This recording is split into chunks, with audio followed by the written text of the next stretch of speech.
Have you been to Crutch yet? No, have you? Yeah. And? Solid. I don't know what I was expecting. Hog Wild? I mean, I don't think Hog Wild's that great. But I'm baselining here. I would probably say some of what I had was better than Hog Wild. Really? Well, what'd you have there? The burn-ins. Okay, yep. Those were tasty little meat candies. Sure. The pulled pork.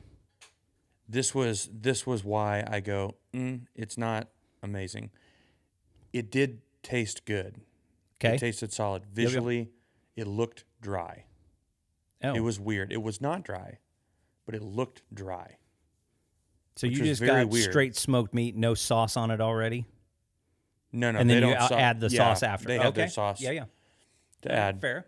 And they have a Carolina barbecue sauce that's pretty solid. More of a mustardy. I was going to say a Carolina sauce, isn't what we think of as traditional barbecue. Yeah, that's what I thought. No. That's what I thought. But it was good.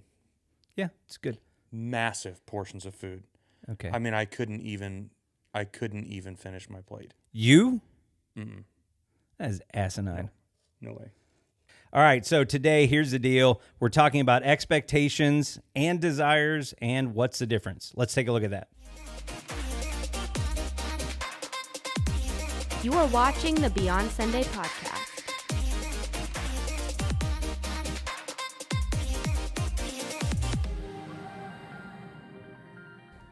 Okay, so today, let me wait.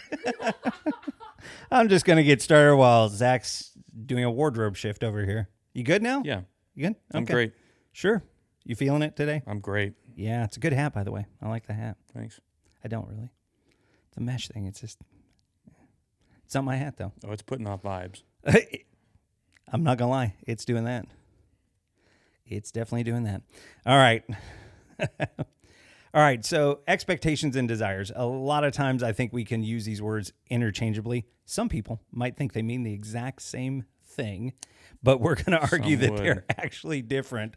Some would. Some people we know might say that they're the exact same thing. And I think one of the challenges we have is that in at least our modern day, we use a lot of words interchangeably, kind of just slop them around as if they have the same meaning, but they're different. So what's the difference? Yeah. Then that's a fair point. I think there's some words that we have grown accustomed in our slang culture Right. that it's close enough and we'll go, well, you know what I mean. Right. Yeah. And then that really shouldn't fly. Nope. Because They're nuanced for a reason. Yeah. Yeah, exactly. So the main difference that I would argue with expectation hit me. versus desire, I'll argue back if I feel like it. I know. I think they are very subtle differences at times, but they make some of the biggest differences on right. an outlook or a situation. An expectation, I would argue, Okay. most often, and not necessarily always in a negative way, but would come from a position of power or Okay. pride most often.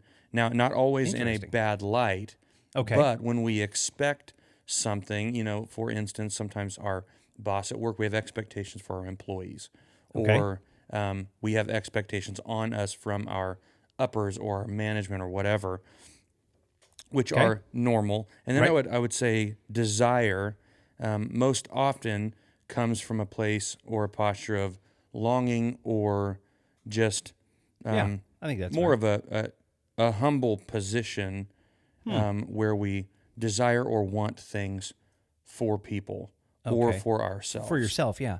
I could go with that definitely. Okay. So when I think about the word desire, yeah, it's kind of the longing of your heart. We see some of that in scripture, the desires of our heart. And yeah, I think I like the word you used when you said want. This is something I want. This would be great if I could have this. And I think that's a fair place for desires. They can be used bad. Obviously, desires can go out of control, unhealthy places, things. For sure. And when I think of expectation, that's interesting. I hadn't thought of like a position of power, but yeah, I think that lines up because what I was thinking more of is expectation has a burden added with it.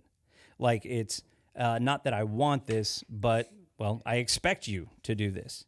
Right. There is an ownness, and I think as you look at the difference, I think that's one of the challenges with an expectation. Then, is I think an expectation puts pressure then on somebody. I think an expectation now says, okay, there's a burden, there's an obligation. You owe me now.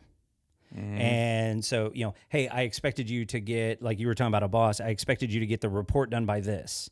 Or even in relationships, hey, I expected that you were going to be here at this time, or that we were going to do this together, or whatever else. So yeah, I can definitely see that that's interesting, as a power spot though. So how often do you think that sometimes our expectations are not communicated?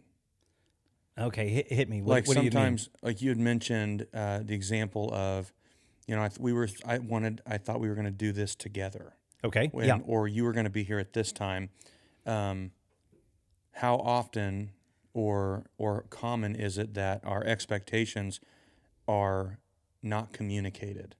Yeah, I think that can happen quite a bit.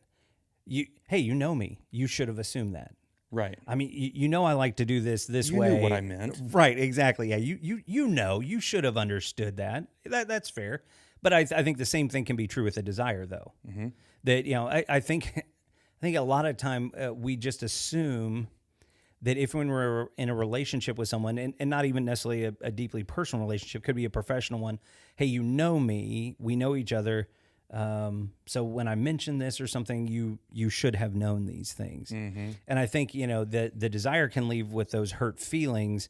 The expectation is a burden. And, there's some teaching that I went to once, and they were talking about when an expectation goes unmet, because it starts from this kind of you owe me sort of place, then the things that follow with the expectation is that you get judgment. It's like, well, you let me down, you failed me. Right. And then because of that, in a weird sort of way, then you have almost like punishment. It's like, hey, you shouldn't have let me down. Right. So therefore, now, I give you the cold shoulder. It's going to be a rough night, whatever it is. Yeah. So, yeah. Yeah, I can remember like an experience where you have a conversation, and from my vantage point, we're brainstorming. Okay. And we have an idea. We're kind of rolling with the idea, and we're like, yeah, that's cool. Yeah, it's a great idea. Sure. And there's not specific action conversation that happens. I may have been in this meeting. Sure. Maybe. Yeah, maybe. But there was an expectation on one hand that was maybe not communicated, or not communicated very clearly in reality, even though me or another individual may have felt like, no, I made it clear. Right. Yeah. But really, I think what's important is when sharing, I think it's important to communicate expectations. Yes. And that can help leave them in a healthier position, obviously. But what is important about communicating expectations is it's not up to me feeling like I communicated it well to you. Okay. If the other party doesn't understand, then I have to reckon with the fact that I did not communicate it well. Right. Okay. So, Or the other person is a boo-boo listener, which is valid. I mean, which is valid, but still, if you know your audience, I got to communicate. You've got to more. communicate better to your audience. So, but yeah, so okay, I see that, in working space, things like that, your brainstorming meeting, things like that. I think there will be expectations, I think there. Mm-hmm. I think one of the other, concerns I have about, the word expectation is when you are in a relationship, like a friendship, or especially in like a marital relationship, I think there's a point where expectations can go a little south on you. For me at least, because at that point, now you're putting that other person in your pocket. You owe me now. And I think, for that kind of interpersonal relationship, I don't know. I think that's almost always going to go bad. I mean, you can always want something from your partner, but going, no, you owe this to me. there's probably going to be hurt feelings and things aren't going to go well on Yep. either side of that. When you start keeping score, you're living in defense. There you go. Yes. Yeah. Keeping score. That's what I think ends up happening. Hey, you owe me for this. Because what's going to, you probably wouldn't think of it like this, but in the long game, what's going to happen is, hey, you owe me this, or because I did this, and now you owe me, or, keeping score ends up happening. But when you keep score, I just kind of thought of this, but I think it's true. We'll find out. We'll see. Let us know in the comments. Anytime you keep score, you're competing. Yeah. And so they only track scores in competitions. Yeah. And when you're competing, nobody likes to volunteer to be the loser. No. So to win, I need more points. Right. And so I think sometimes even subconsciously, it begins to make you want to win more points. Right. Yeah. I want to be ahead in the game. Sure. Yeah, because if I'm ahead, you owe me. Right. Constantly. Well, and then I have leverage all of a sudden when things go south. And so, yeah, that's interesting. So if I'm getting more points because I've, got the expectations, or I fulfilled more expectations, or whatever else, and I'm ahead in the game, then we're thinking, hey, I'm doing good. And that seems like a positive. But the thing we're not thinking about is on the backside of that is if you're winning, someone's losing. And if you're always ahead in the expectation game, then that means your partner probably feels like a loser. Mm-hmm. That is not going to go good in your relationship there at that point, I don't think. Not long term or short term.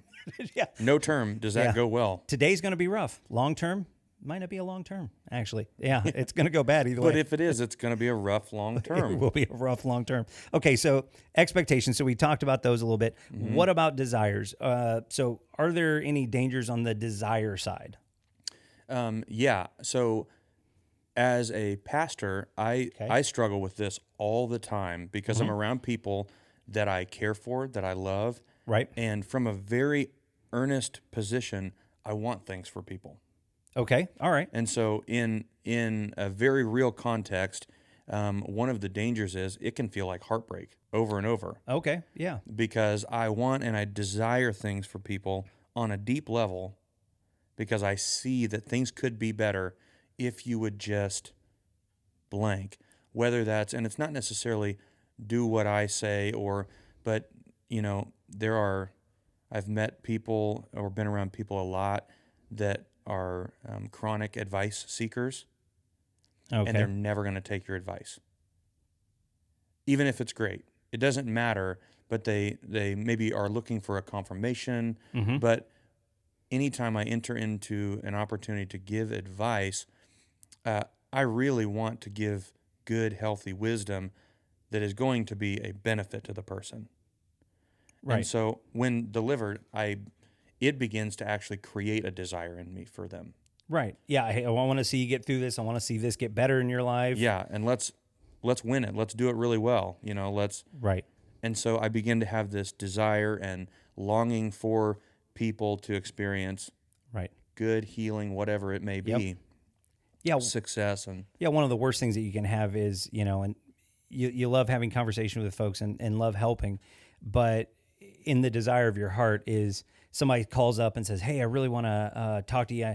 I need some help in, my marriage, or, I'm struggling with this issue or whatever it is. And you go, yeah, let's do that. And spend an hour or two and you do the lap around the block and you go, we're good now. Right. And then, it's a while later, hey, can we talk again? So we do another lap around the block. And if it's a growing conversation, hey, we're talking about the next level, super. But a lot of times we're retreading that exact same lap again and again. And so after a while, it can be like, okay. And the thing I started thinking about when you were saying this is, I want this more than you want it. It feels like.